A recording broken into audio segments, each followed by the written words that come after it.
You ready now? Okay. I'm good. Sorry. Bam, there you go. Okay, Denise,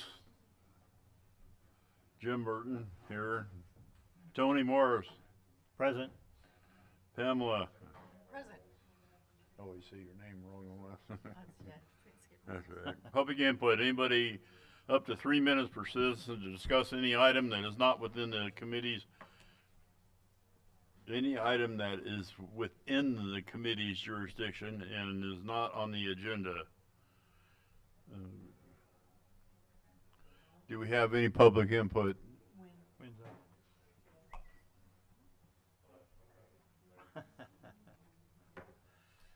So she's running late. Denise is running late. Huh? She was 3:30. You never know where the buttons are. My name is Wynn Carey. I'm from Spring Valley. I don't really think that the committee as a group can help us with our problem, but I would like to know if anybody in the audience after the meeting can help us with our problem. We have a situation where we have a number of children that are not attending school and are riding mini quads without helmets all day long on our roads. And you try to talk to them and they give you sass.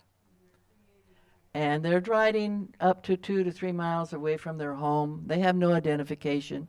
They have no way to anybody to know actually where they live if they get in an accident.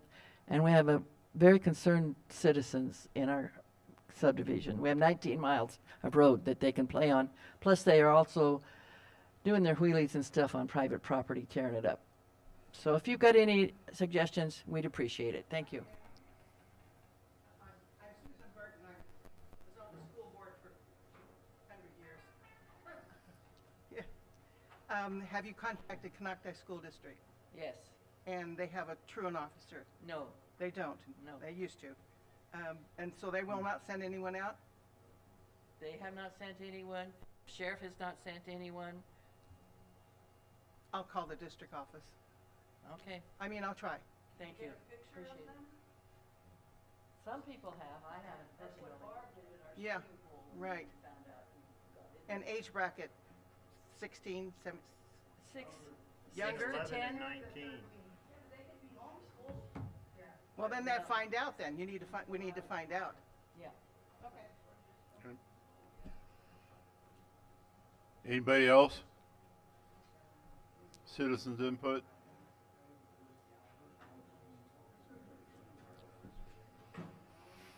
Okay. Approve the Earth minutes of October 4th.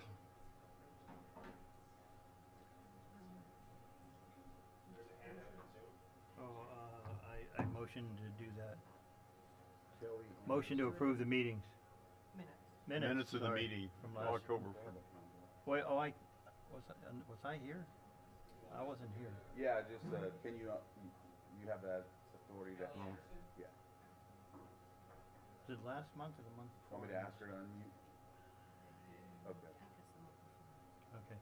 All right, we're okay. I motion Are to. we doing a public comment, public input? Oh, Oh, okay.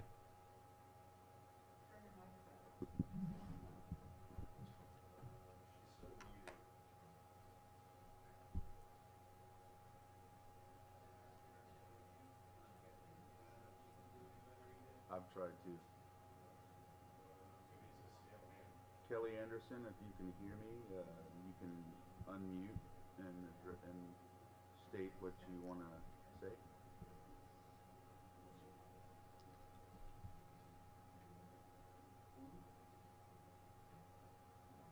She seems to be talking.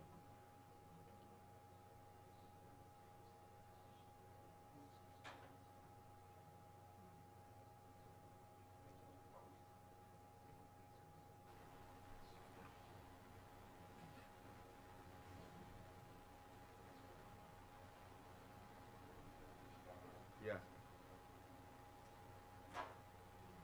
Kelly, are you there?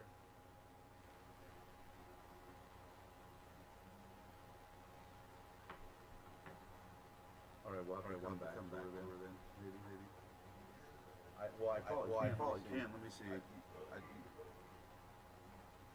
you hear me now, Kelly? Can you hear me now, Kelly? No, she turned off. She turned off her. That's too bad. There we go. There we go. Can you hear me there? Yes. Yes. Can you hear? Oh, perfect. You guys have me muted. Hi, is that Supervisor Crandall I hear there? Yes. Yes. Go ahead. Hey, hi. Hey, this is Kelly Anderson. We're down on Garden Court in Clearlake Oaks. And, we've been struggling with a house down here, just a terrible hoarding, drugged out, nightmare situation, fires, animal hoarding. Unfortunately, the house did burn down, just before 4th of July.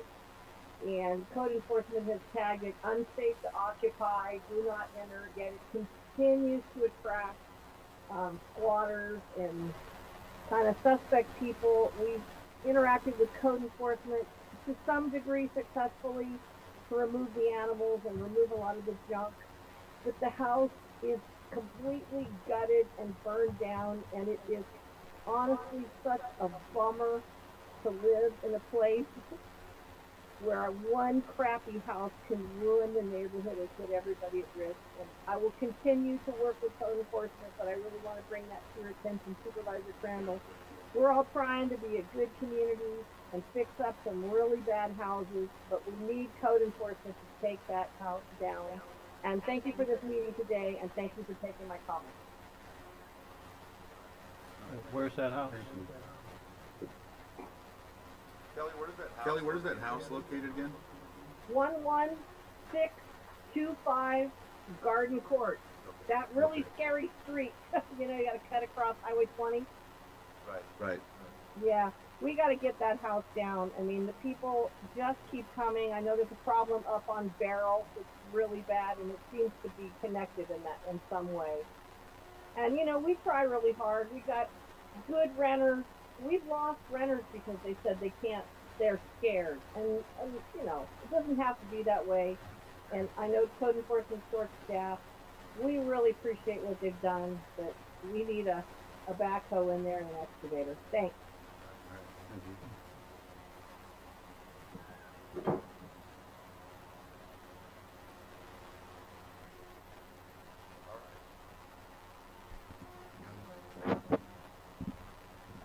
Any more public input?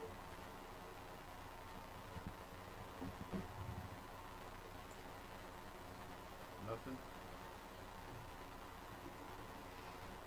Okay, we'll move along then. Approve the Earth minutes of October 4th. I motion to approve. I'll second that motion. All those in favor? Aye. Aye. Spring Valley update. Wow, that came fast. Yeah, Tony, now you can talk. I think you need free rein on the problem. So, oh, hang on a second, there's chicken nuggets. So, for those of you who haven't been to our meetings, Spring Valley out there has had a problem with the marijuana grows and people bringing a lot of things to their property that look more like trash. And code enforcement a couple years ago started working for us. It's different now because there's so many people out there going after the money that are not cool people that you would want as for your best friends. So we kind of got a bunch of people together and put a program together to push them into action and the board and make some changes. And so we've had pretty good luck with that. It's changed a lot from what it was 2 years ago, but there's still things going on. I talked to Marcus, who's head of code enforcement today, for a while, and they were very short-handed this year, just like the sheriff's department and everybody else. They did have make some differences in Spring Valley and other areas, but the program that they put in place, that was I think we hired somebody from another state, I think, and she brought a program with her that was supposed to help with writing writing tickets and liens and things like that, and I guess that system hasn't worked very well, so they've introduced a new system. It'd be great if Marcus came and did this, because he's always gun ho, so maybe I'll try to get him to come in. But they've made a bunch of changes. They're hiring some new people. They've got more money now and more grants available to take more action for the coming year. This year's kind of, you get around October, especially late October, the marijuana grows are pretty much, unless they're growing indoors, are pretty much done.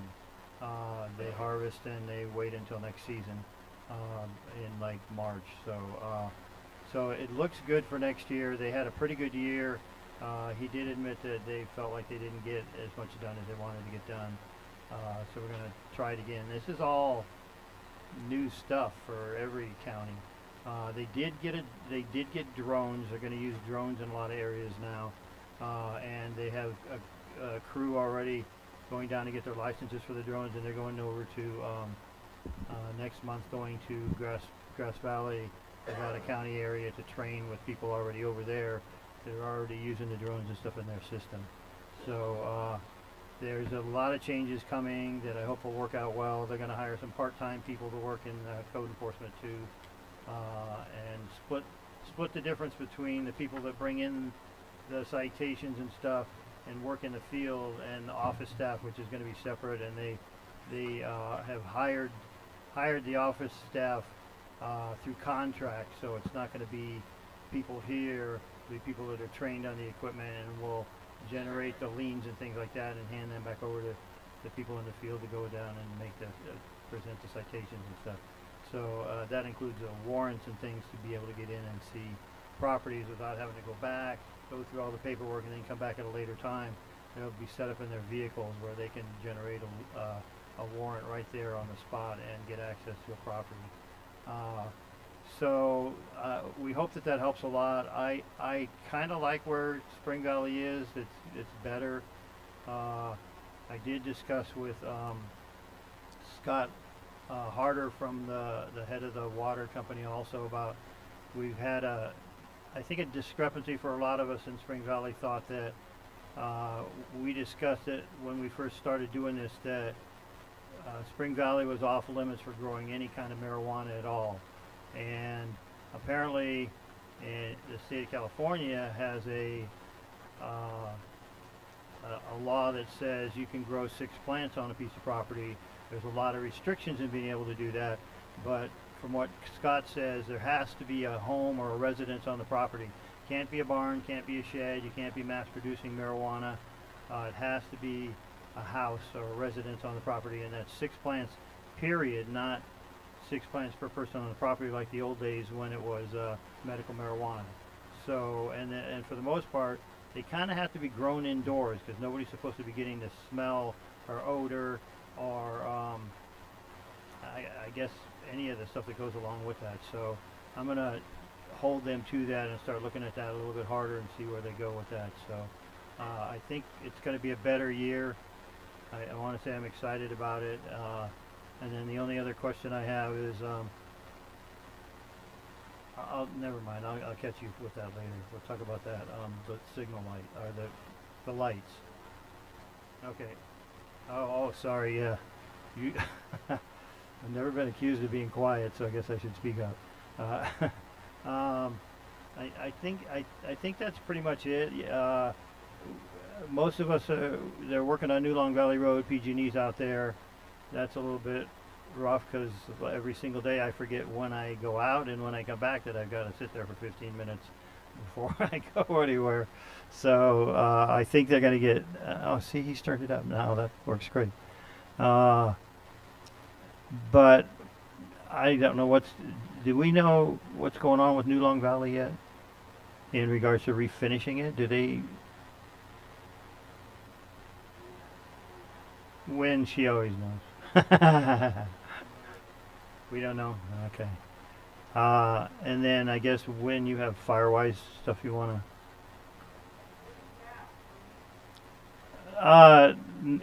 We had New Long Valley Road re-chipped and sealed, and now it's all torn up. So, yes. please. Oh, Helen's back there. There we go. I didn't see you come in. Is it on, maybe? I just turned it on. Okay, so after the paving, after the digging is finished, they are going to repave the way it was before they started. That is the promise that the contractor or PG&E made to the special districts and public works. Okay. So they are intent on resurfacing it and making it the way it was when they started. Okay. I was worried that it would be the new number that they gave us, like 2006 or something, to redo our roads. That we were going to get stuck into that, and we wouldn't have it done for another 3 or 4 years. I don't know. I can't really hear what you're saying. Oh, sorry. But We're they on the- intend to do it. We're on the list for having our roads repaved, even though we already had them redone. We're on the list for, I think, 2006 with the new chart they came out with. Not in Spring Valley. 2026. Not in Spring Valley. Spring Valley's roads are not part of any plan. They're not county maintained roads. Oh, okay. New Long Valley Road is a county maintained road, but that Yeah. is it. That is the only one that is a county maintained road. Well, I guess that's the one I was talking about, because they just redid it, and then if they tear it up again, and then we have to Yeah. wait 4 years, that wouldn't be No. cool. So, okay, Okay. I guess I'm done. Hang on. Thank you. Did we get Is everything? is mine on? Hello? Can you hear me? Okay. Oh, yeah. I'm not doing lake recovery. I don't know who. The next one, sorry for my tardiness, folks. I'm glad I could make it though. Nothing on the Firewise, is that what I got, Wen? Do you have anything on the Firewise? Okay. All right. Thank you. We'll make note of that.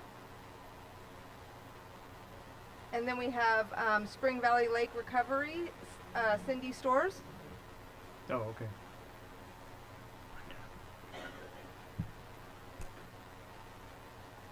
I'm Cindy Stores. I live in Spring Valley. I would request that the board invite Scott Hornig to come to a meeting and talk about the lake recovery project. He can bring maps, he can bring the most current information, but essentially Special Districts is in a contract with an engineering firm to provide the direction for the lake bed recovery. So if you don't know, we have a lake in Spring Valley. The dam is by the community center, and the lake, when it is full, stretches up just about to Osage. That is a $7 million project that Special Districts is committed to. They will be breaking some ground and doing some construction beginning the 28th of January next year. Okay, and you But said I that would was invite you to invite Scott to come and bring the new maps. There'll be a reconfiguration of the lake from 1 into 3 cells. The construction of a road around the lake for the purposes of dredging, and then ongoing dredging in 40 years whenever it needs to be dredged again. He can come and speak to that whole process. okay. And what was the last name again? I'm sorry. Hornung. Thank you.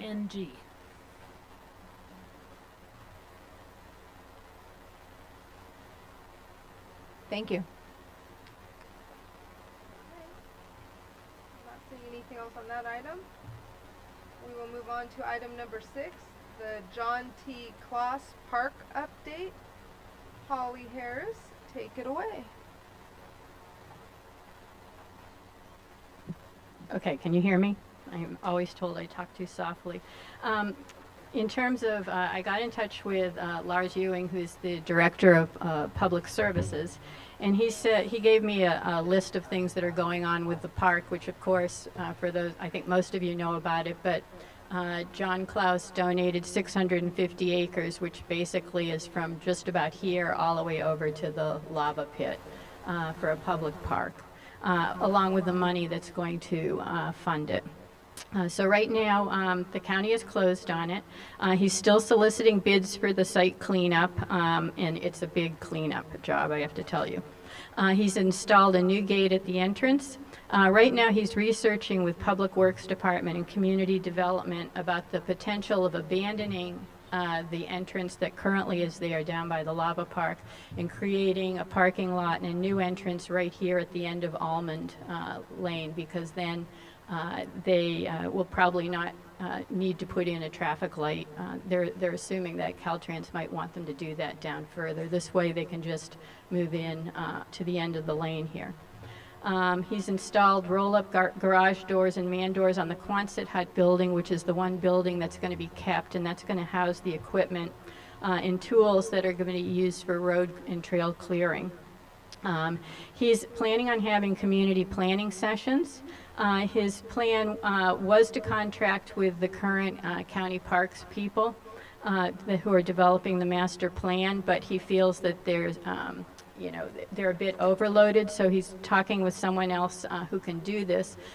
He thinks in about a month that will be set up, and at that point, he's going to talk to them about community engagement and establish a steering committee. So basically, he does have requests from a handful of people here that are interested in participating. If anybody else is interested in participating in the planning, if you get in touch with me and give me your contact information, I'll pass it on to Lars. So that's it. Thank you. I think I have the next one. I think you do too. I'll just let you go right on into it. Okay. So, in terms of the commercial cannabis projects, I have not had an update. I've not been able to get an update from community development for 2 months now, but I have tried to research what I could. Right now, there are 18 projects in the Earth area. Of those, 6 have been withdrawn or under violations or have been denied. 6 of them have been approved. And the other 6 are in the process. And this includes Lamperti's second project, which is still in application review, Catholic Church Road, which is under tribal agency review. Then there's one that just went on to CEQA last week for public comment, and that is Hypnotic Farms. That's up High Valley Road, just past Brassfield. Then there's 3 that are have already gone through CEQA, and so the staff is reviewing comments, and they will, in preparation for going to the Planning Commission. And that includes Knapp Farms down on New Long Valley Road, Lemon Glow, which is up on High Valley Road, and Lou Farms, which is up on High Valley Road. In terms of the Cannabis Task Force, they have not met for now just over a month due to lack of quorum, so their next meeting is going to be November 13th, I believe. But that's it. Thank you, Holly.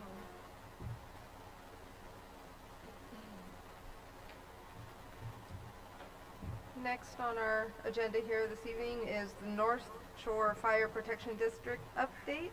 Cindy?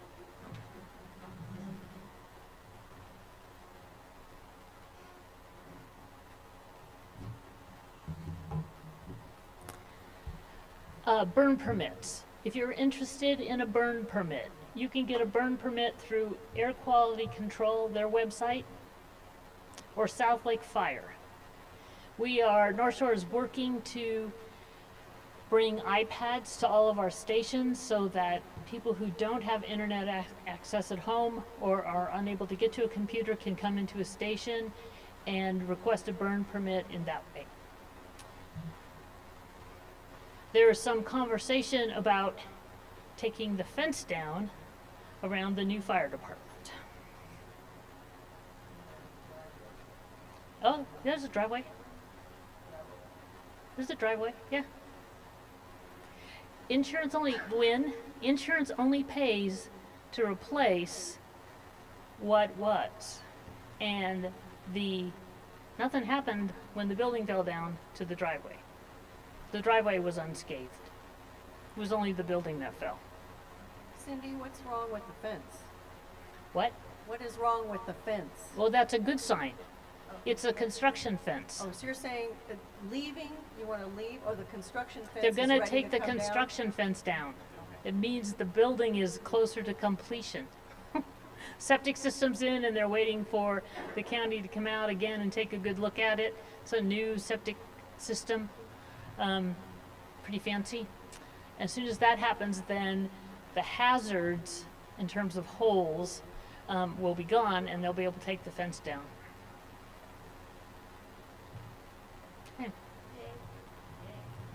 Thank you. I just have one thing to add under that category for the North Shore Fire Protection District, and that's regarding the community chipping program. Many of you might be taking down some old trees, branches that may be too close to your house and the chimney, etc. I have the flyers up here to participate in the chipping program, which is through the North Shore Fire Protection District. And I'm curious if anyone who's in the room now has taken advantage of this program yet.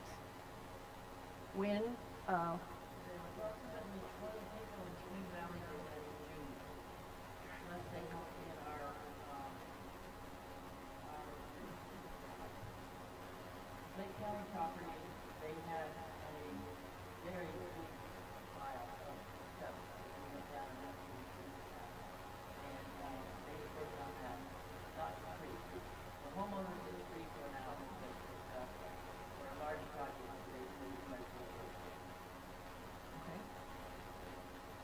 Thank you. And again, help yourself to these flyers if you're interested in the program. Okay. With that, moving right on to Supervisor Crandall's update. There's Terry Roy. Oh, okay. Thank you. Terry Roy.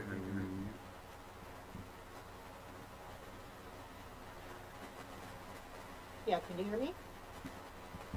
Fine, go ahead and talk. Okay, no, I was just commenting that the Zoom sound had gone out. I'm listening now on the phone. Are you able to hear us now? Or Yeah, was that well, I'm on, yeah, yes, Okay, turn okay. on the, okay, thanks.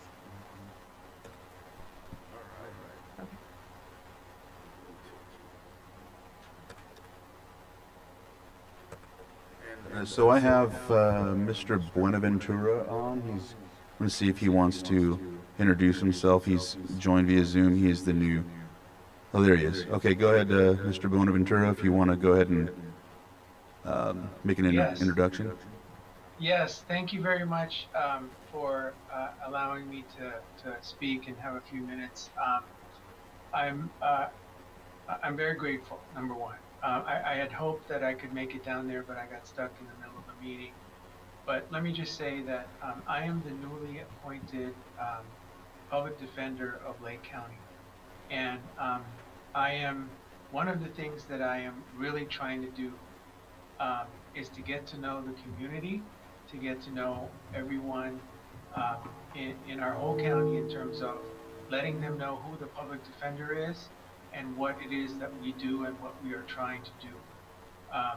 I will tell you that I very much believe in a holistic approach to criminal justice, and that includes not just helping people with their criminal cases, but also being able to navigate them through some of the things that have caused them to recidivate. And that includes things like mental health issues, obviously drug rehabilitation. It also includes vocational issues, maybe veterans. It also may include landlord-tenant issues, family law proceedings, custody visits, all of that. Because I do really believe that typically criminal defendants seek their lawyer's advice beyond their criminal case. And so what I'm trying to do is to establish a more holistic approach to how we do criminal justice. And I think in the end it'll be better for everyone. And so that's where I need help, and that's where I need community help in getting the message out and letting people understand and know that for this to work, we have to have a buy-in from everyone. And so I want to thank you for this opportunity. I hope to meet a lot of you the next time you meet, because I really hope I can make it down there. I will make it a point to meet people and establish some trust and credibility and a relationship with the community. So thank you very much, everybody. Have a great meeting, and I enjoyed watching. Thank you. Thank you. So that's the new public defender administrator that was hired this month. One of the things I will share that I appreciated in discussing with Mr. Buenaventura in leading that department is the struggle that we have with criminals that basically are let right back out because we're all dealing with them.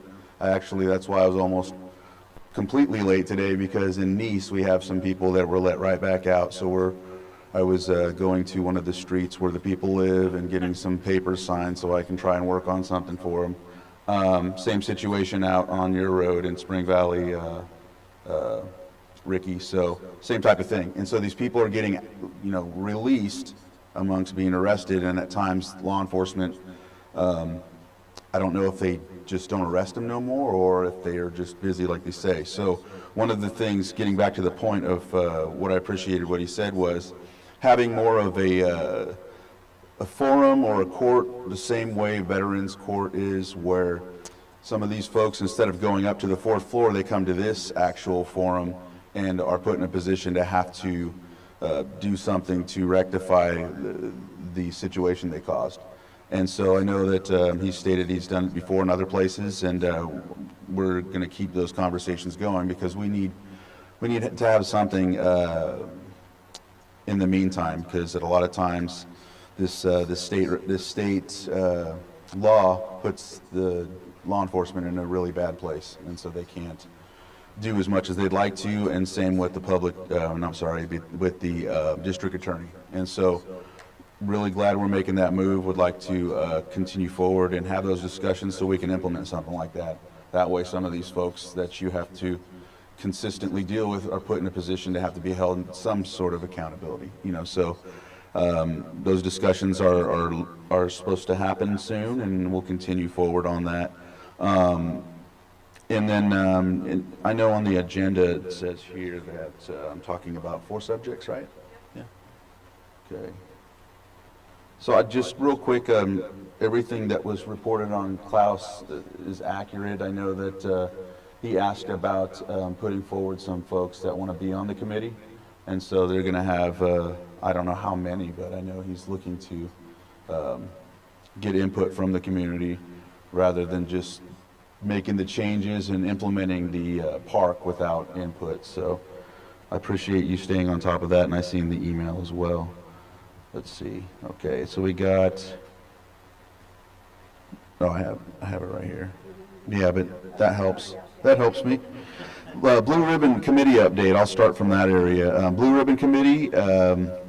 Last meeting was last month, and we're going to basically approve all of the projects that are coming forward at the December meeting, and so those projects will be funded the next fiscal year.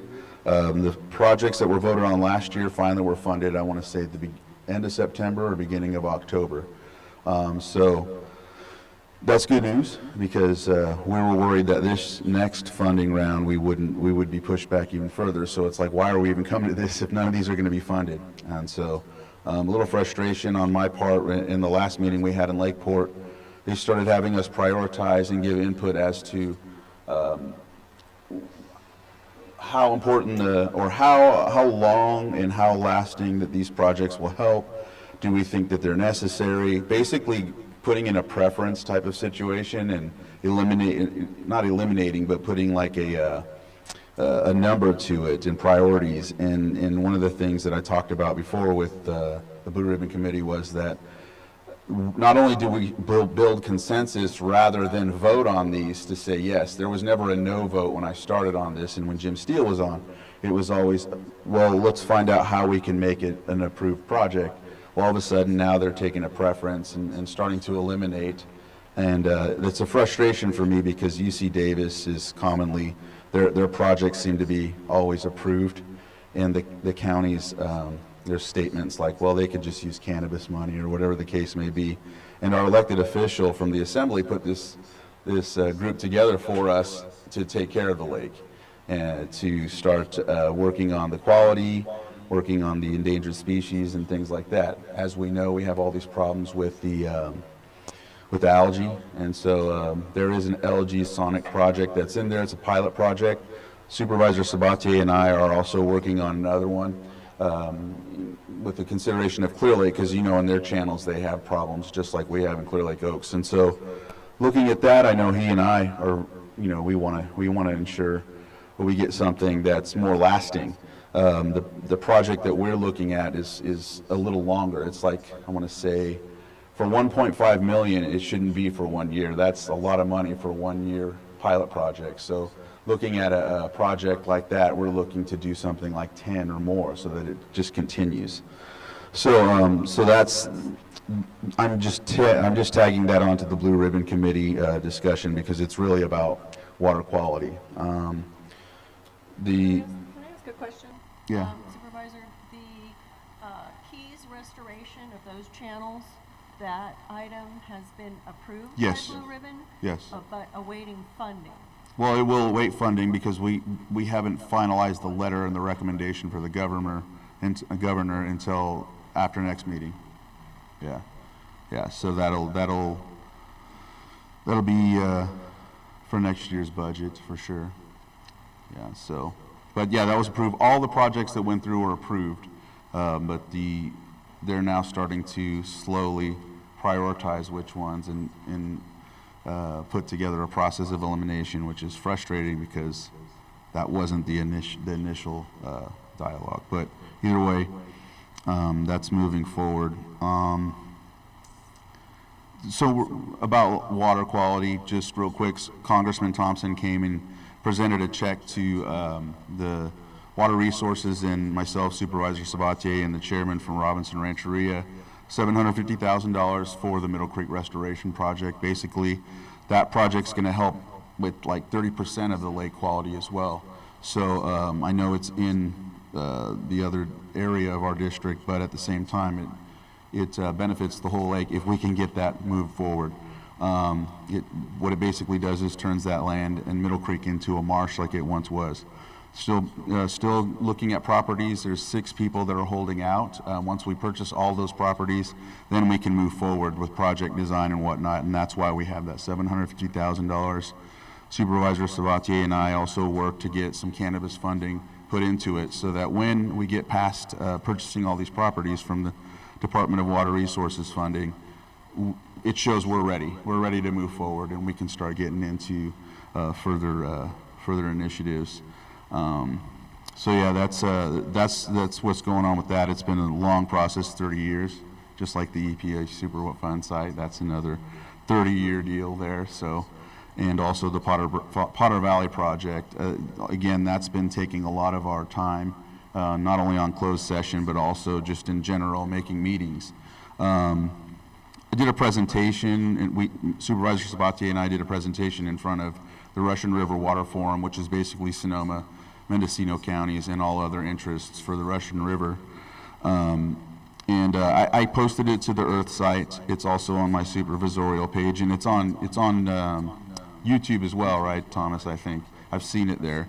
Water Resources Department posted it on the county website. It's about a 12-minute long video, so I won't get into the nuts and bolts of it. But basically, we explained that there's a water source there already. We're always talking about dam removal, the livelihood of the fish, which is important. And we've always said that the body of water is necessary with the dam because the cool water will help the salmonids and the fish survive. And that was always a dispute. And then now that decommissioning is happening, Cal Trout and a lot of other interests have now asked FERC to allow them to raise the gates because the fish are burning right now because the water's too hot. So it's exactly what we told them, but now it's okay. So this is our frustration. This is what we told them. It's a body of water for fires.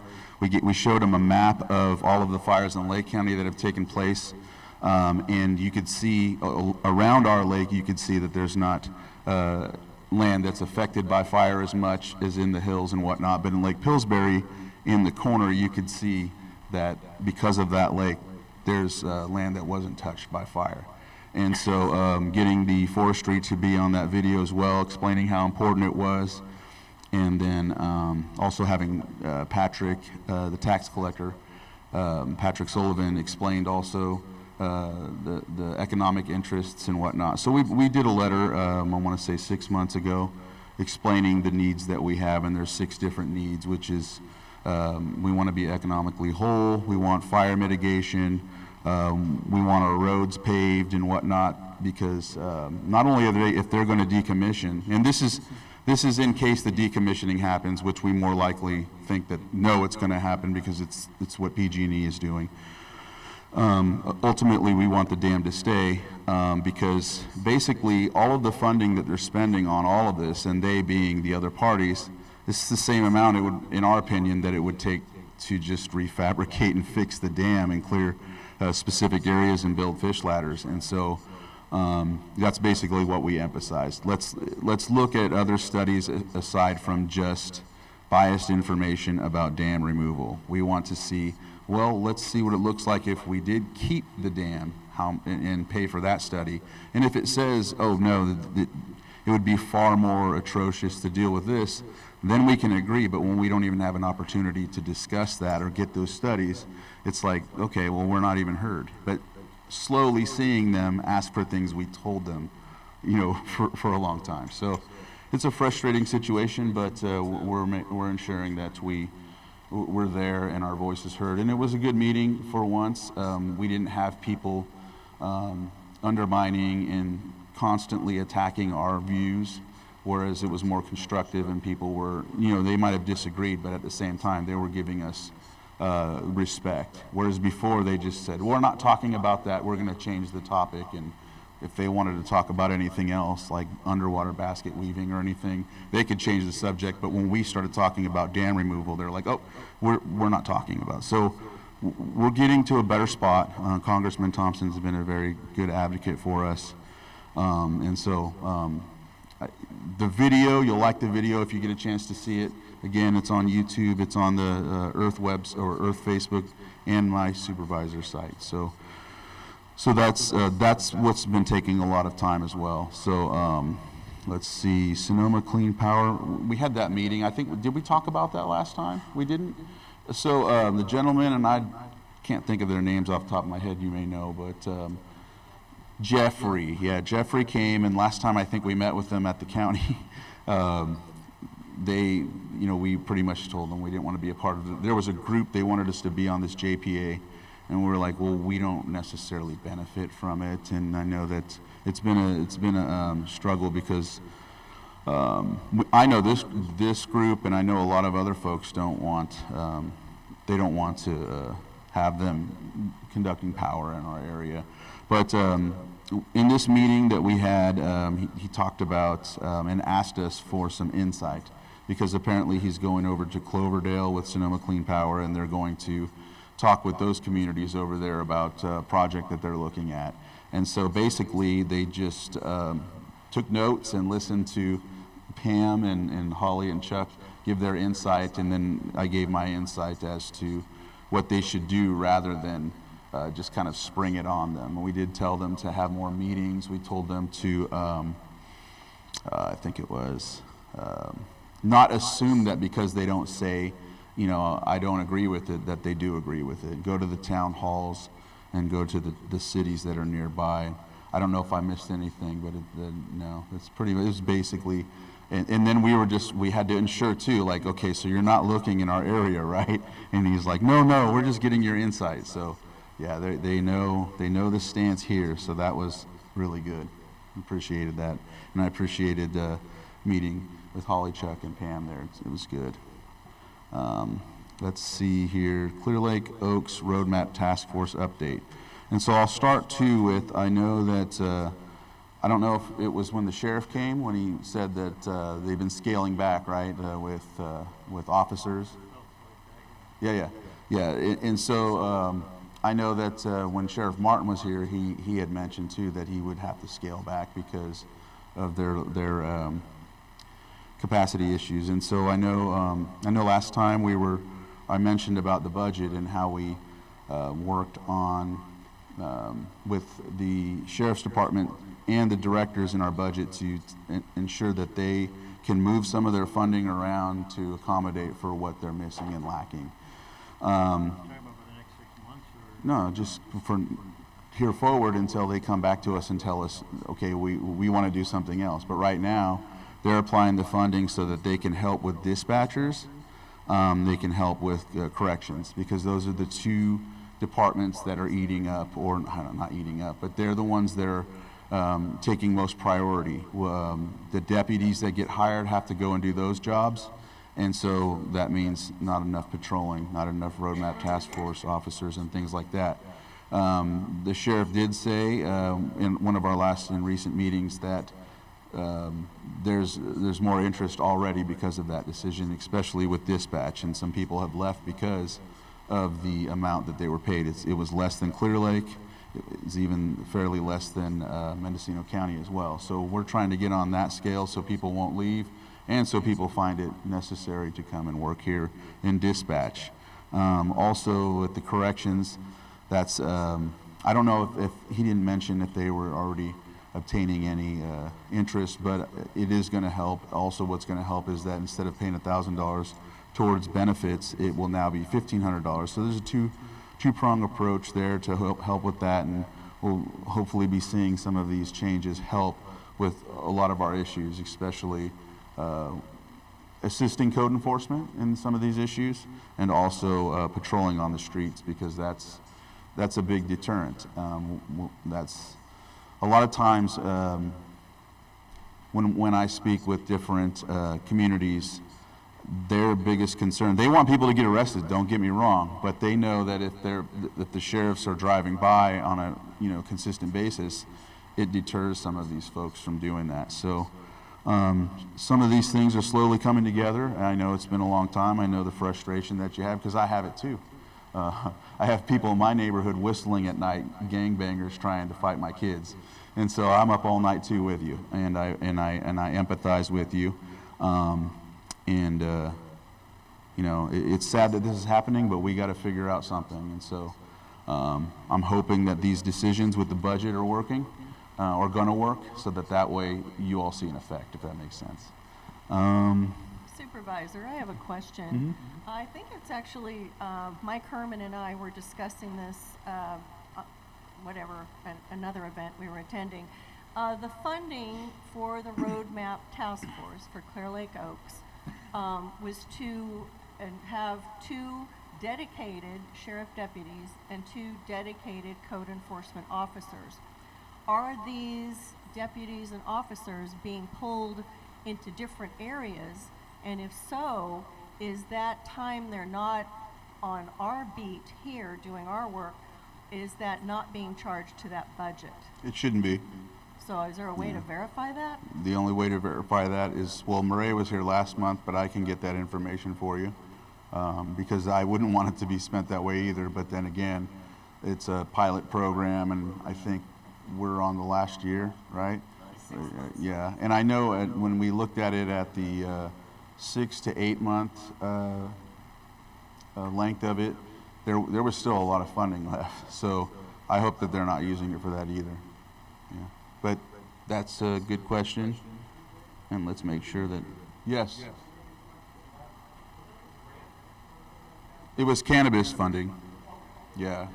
Yeah, so the funding from cannabis permits and whatnot, there is a different, so there's a percentage that we put towards some of the departments, because in essence, the main reason for that funding that was voted upon and especially implemented in the county was for law enforcement, code enforcement, and then we also have some funding that goes towards fire mitigation, or fire mitigation, economic development, and then also a reserve account, and then water resources as well.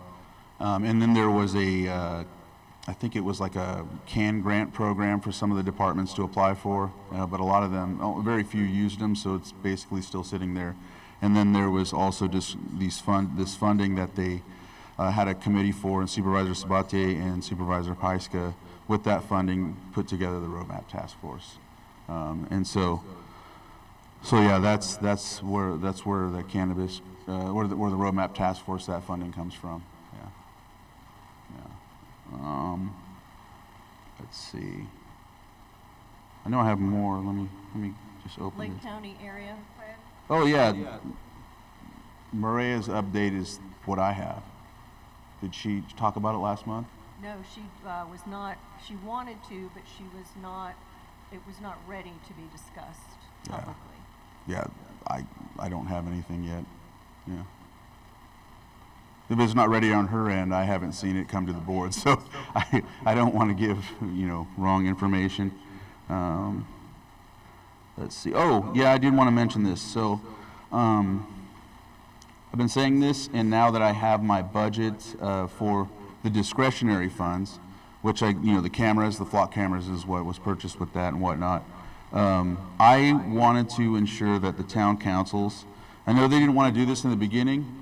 You probably still have the PG&E grant funds, which is I think it was 833, 33, or one of the groups got 34, but I wanted to add 2,500 apiece to each town hall, and it would be more of a rather than having the funding in an account like here with you all, so you have to deal with that. Rather than that, just you would do invoices, and that's the way you did the PG&E grant anyhow.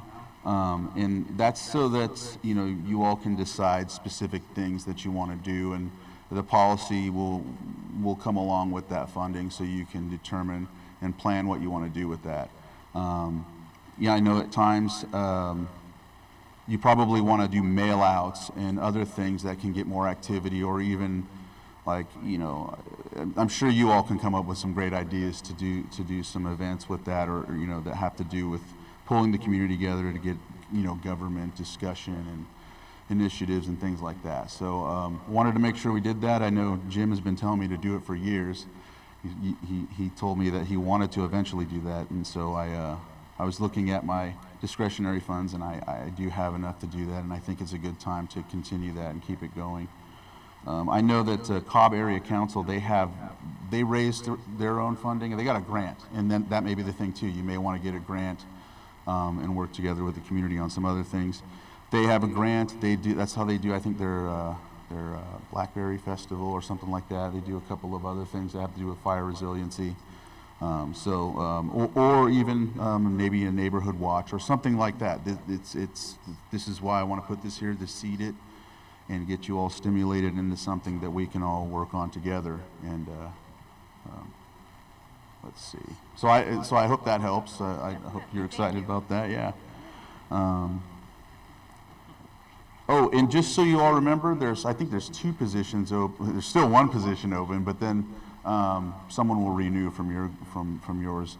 But yeah, if there's a position open, I know I'm doing the same. I'm making the same announcement in the other town councils as well, so they ensure to get people there on time. Don't want no more confusion. Like we had some last year, I know, with this one, and I know with Lucerne and Upper Lake. So I want to make sure that people know about that. I did also. Someone was talking about PG&E and the road out at Spring Valley, and I think what was mentioned was the same thing that PG&E had told me. I had a meeting with them and Melinda Rivera back when, before the last meeting, because I remember talking about it briefly. And so just a real quick question, if anyone knows, have they stopped or blocked traffic completely, or do they just stop it and it's a long wait? Half hour to 45 minutes. They said it would be 15. They said it would be 15. Okay. Yeah. See, they said no longer than 15 minutes. So, but I'm hitting them, and well, we as a board are hitting them in many different directions. I'm talking to them at the Potter Valley Project. We're talking to them about the vegetation that they're supposed to clean up. Middle Creek, they have 6 posts that we have to work on with them. So either way, dealing with them in that aspect as well. Yeah, I think that's what I have for now, and if there's questions, I'm willing to answer, because I know we still have about a half hour, and there's only new business left, so.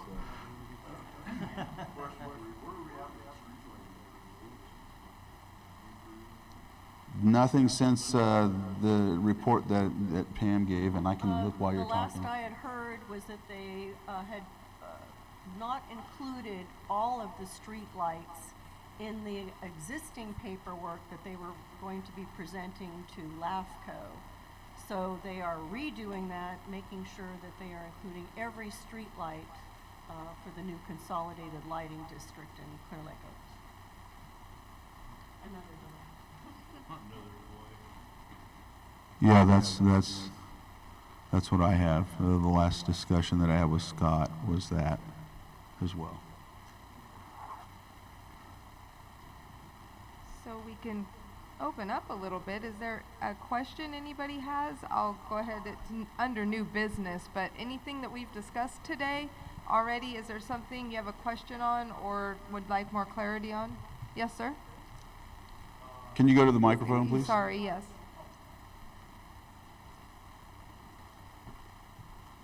I was wondering if it's true that there's not going to be any more trucks alongside coming down 20 on the lakeside, that they're supposed to be routed over to the other side.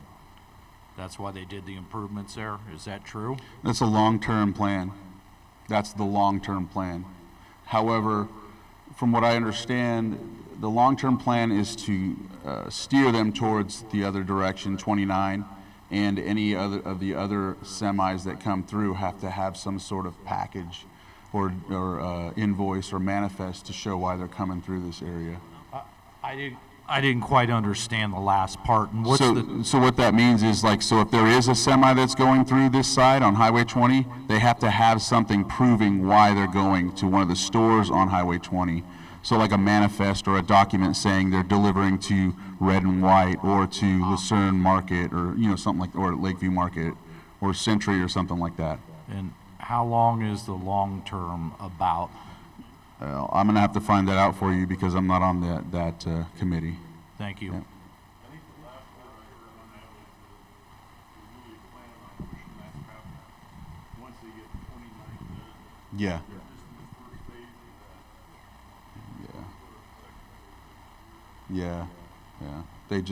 They did a ribbon cutting, I want to say in March, April, something like that, for the first area. Yeah. So yeah, no, good question though. Ma'am? Hi, my name's Kathy Garner. I'm from the Keys. And everyone who's seen that wonderful motor home that's on our highway, it's been about over a month. My friend and I knocked on it today because I'm tired of looking at it. I did see the yellow tag, and the guy, I couldn't see him, but he came out, and I told him I wasn't happy with all the garbage he has all over. This is our drinking water. And then he said that it will be taken away on Monday by the county. And then I asked, well, what are you going to do with all it? Well, this is my stuff. I said, what are you going to do with it? Because I usually my friend and I pick up on that highway. So hopefully we won't, after Monday, it'll be taken away. So it bothered me. Oh, it bothers everyone. Yes, okay. So, so are you thinking that he's going to leave the garbage and the stuff there? Mm-hmm.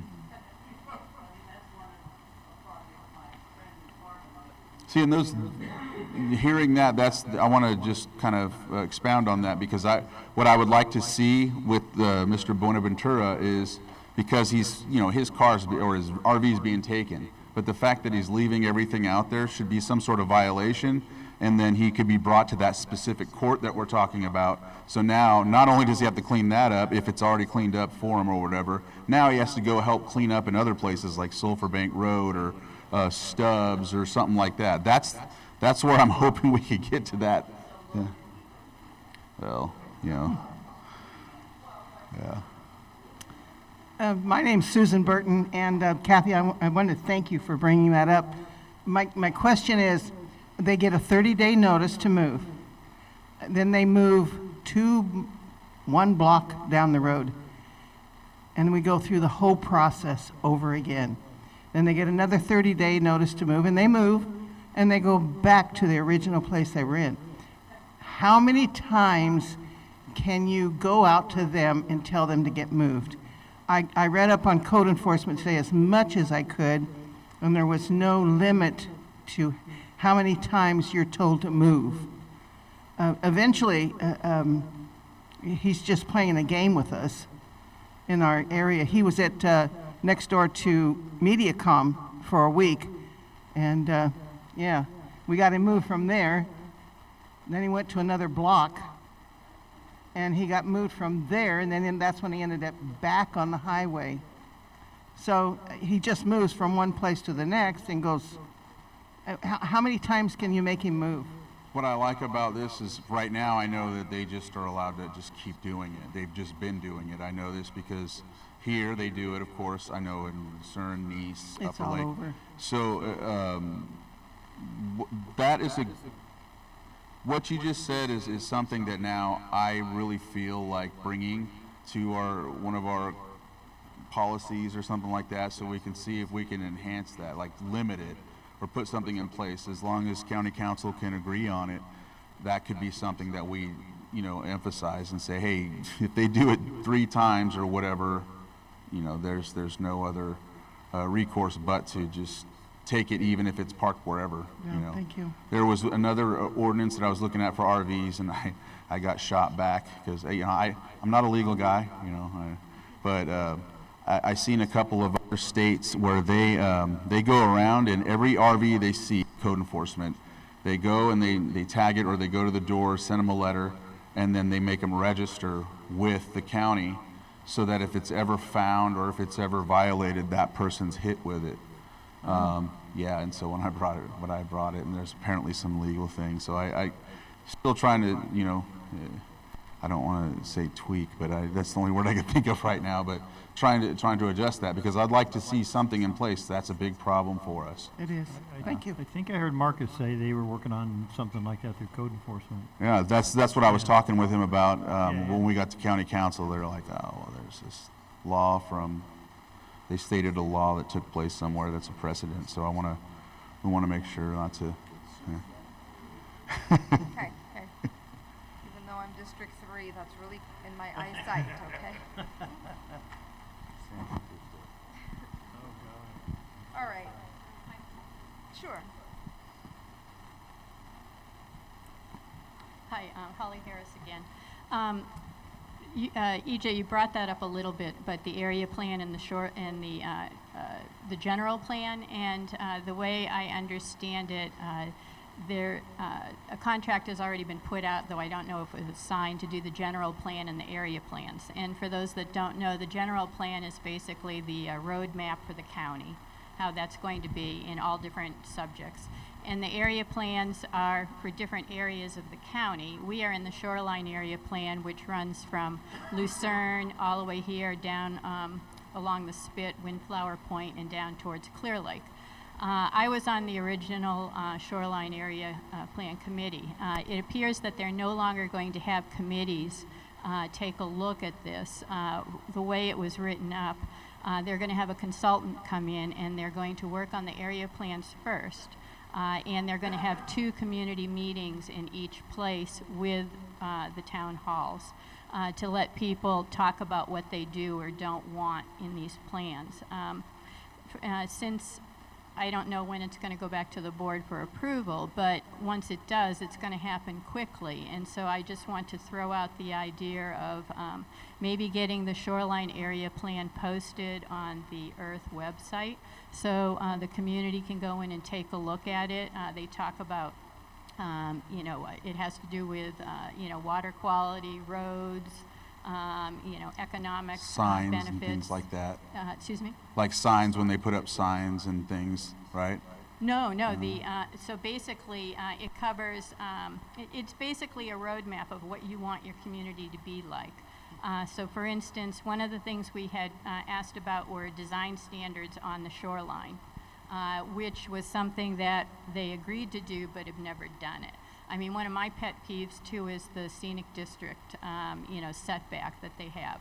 Another thing could be that we don't want cannabis in our down, really close, maybe just in certain areas. Or possibly we don't want big grows. It would also be where you want community growth to occur in your community. These are big topics, and I don't know that it can, specifically happen in 2 meetings where there aren't that many people who know about it. So I would like to throw out the idea of maybe getting it on the agenda for the next couple of months beforehand, so that maybe as a community we can talk about some of these things and what we want to see and what we don't want to see, so that we don't lose the opportunity in the two-hour meetings that come about. Yeah, see, I was under the impression that it was going to be 2 meetings per town hall, so we're going to have to get that straight, and I agree with you.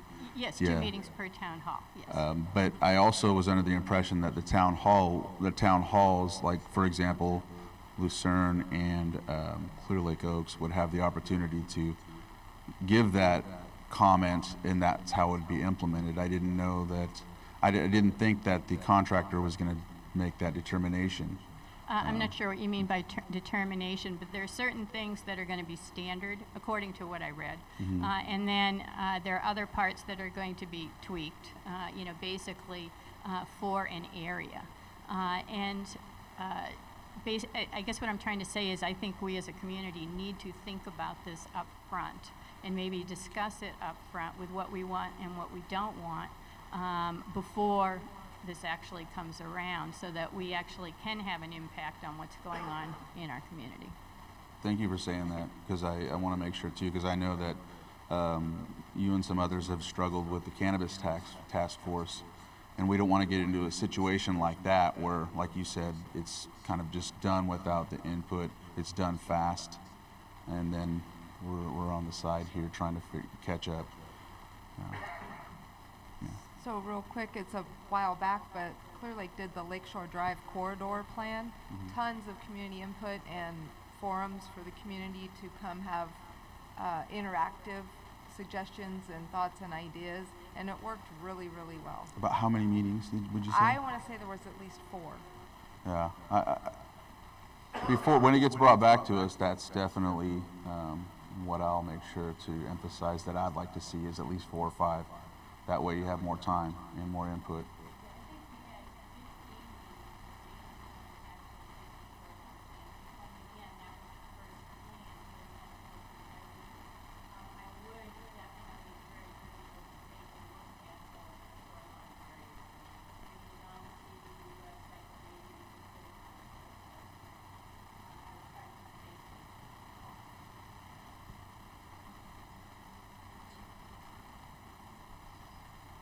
Just a quick question before we get off that topic. Be right there, Win. Right, hang on, Win. Do we have a time frame for this update for the plans? The original staff report, I think, said starting in January, but I don't know if any of this has been approved yet,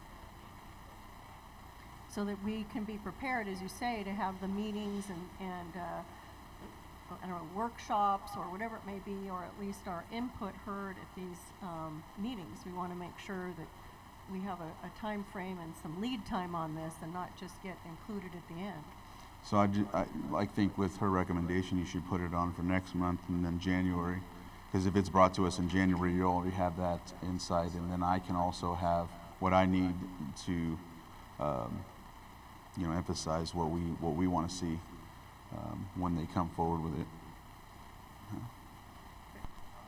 Since we're on that subject, I'm just curious, is this going to be like a redevelopment plan, like for businesses to change their facade, or No. nothing like that?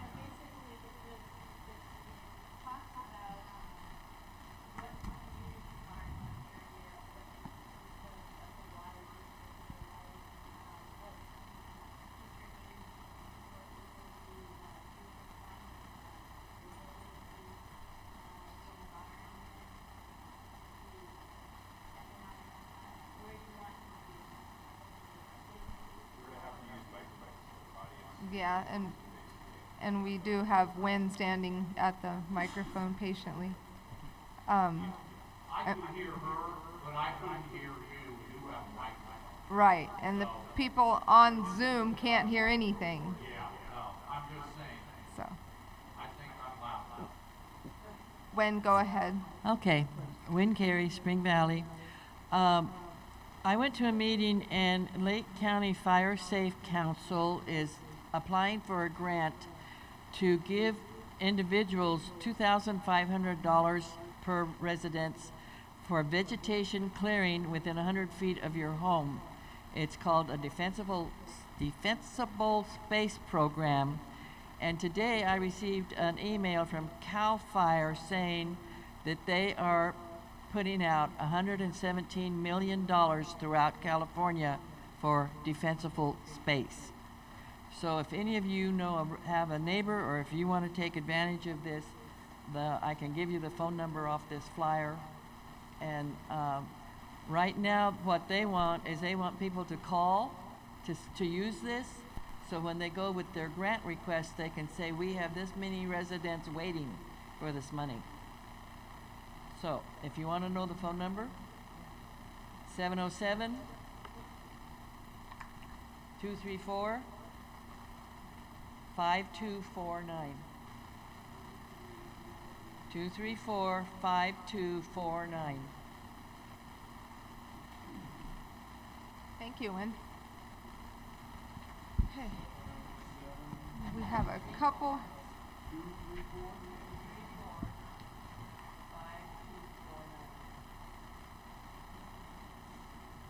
So we just have a couple more minutes. Is there any announcements? When we'll start that as our first announcement, basically. Does anyone else have any announcements for this evening? Okay. Our next Earth meeting will be Wednesday, December 6th, 2023, right here at the Moose Lodge at 4 p.m. Hope to see everybody then. The 6th.